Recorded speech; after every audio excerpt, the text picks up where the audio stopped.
태평양 지역 여러 국가의 이 공원이 들어서면서 또 그 도시 간의 협력이 활발하게 되면서 제임스 허벨의 이 공원 운동의 어떤 정신이라 그럴까요? 철학이 계속 살아나가기를 소망합니다. 그러면 이번 순서는 저희 기조연설 키노트 스피치 순서입니다. 제가 아까 잠깐 여러분께 소개를 드렸지만 그래도 소개를 좀 잠깐이라도 좀 더 잘 드려야 되겠습니다. 우리 지난해 9월까지 3년간 주한미 대사로 활약하시면서 많은 노력을 하셨고 또 많은 한국의 곳곳을 다니면서 많은 분들과 소통도 하셨는데 여러분 이 책 아시지 않습니까? 그죠? 내 이름은 심은경입니다. 해서 대사님이 1975년 평화봉사단으로 충청남도 예산에 오셔서 영어 교사를 하시면서 동료분들이 지어준 이름이죠. 심은경에서 여기 앞에 보면 한국에 다시 오니 가슴이 벅찹니다 하는 그런 글로 이제 이 표지가 있습니다만 대사님은 75년에 이렇게 저희 나라에 오셔서 영어 교사로 인연을 맺으시고 그다음에 이제 78년에 이제 외교관으로 다시 미국 무성에서 외교관으로 이제 일을 하셨고 그 동안에 주한미 대사관에 또 이 여러 부서에서 일도 하셨지만 대사님으로 오신 건 2008년 9월이었습니다. 그래서 3년 동안 이제 계셨고 특히 그 동안에 계시면서 카페 USA 내 이름은 심은경입니다 하는 블로그를 가지시고 이 만난 대한민국의 여러 지역 또는 여러 사람들과의 소통의 얘기들을 잘 담고 있었습니다.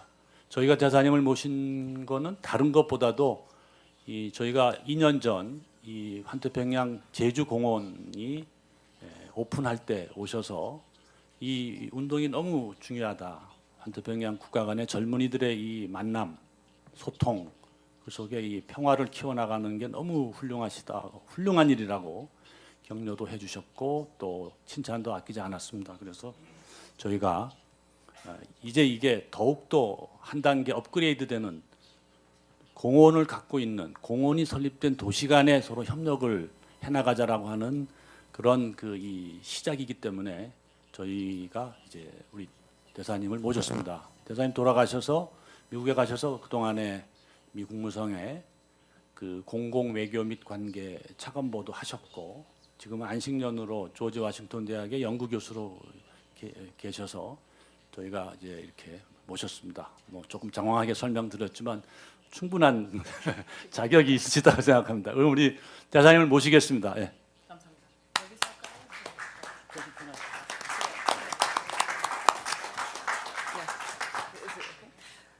감사합니다. Professor Go, thank you so much for that kind introduction, and good afternoon to everyone. 제주도에 다시 오니까 가슴이 다시 벅찹니다.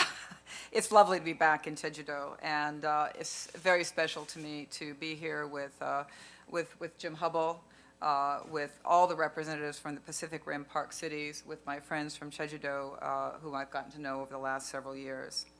I think I can speak on behalf of everyone involved in the Pacific Rim Park community in thanking the government of Jeju Special Self-Governing Province for its deep interest and support for the Pacific Rim vision. And I had a chance to talk to the governor earlier today, and again, he was so enthusiastic about what you all are doing, and I hope I can now say we are doing together.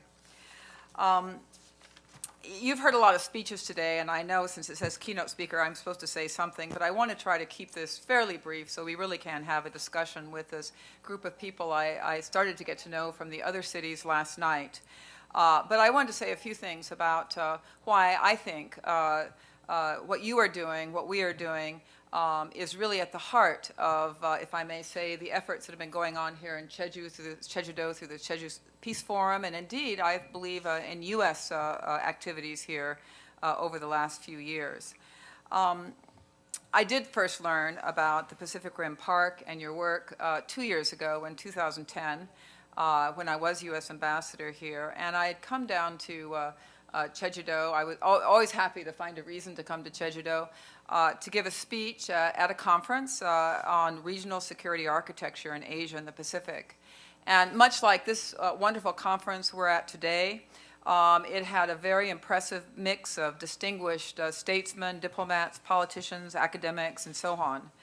And we had some very deep discussions about security architecture.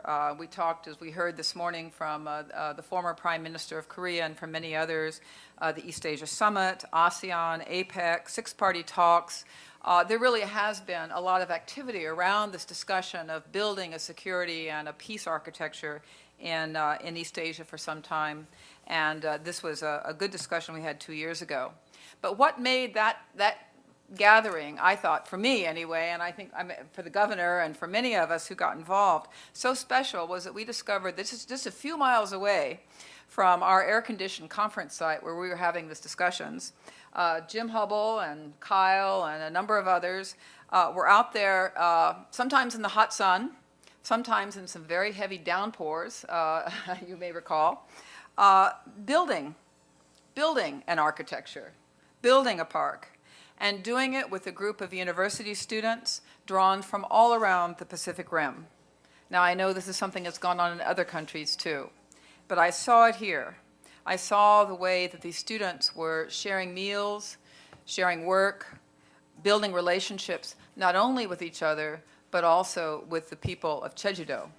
I recall that they were taking most of their meals from prepared by some of Jeju-do's legendary women divers, and learning about the deep history of women in Jeju-do and culture here. This was really creating what I would call a more hands-on architecture, one you can feel and see.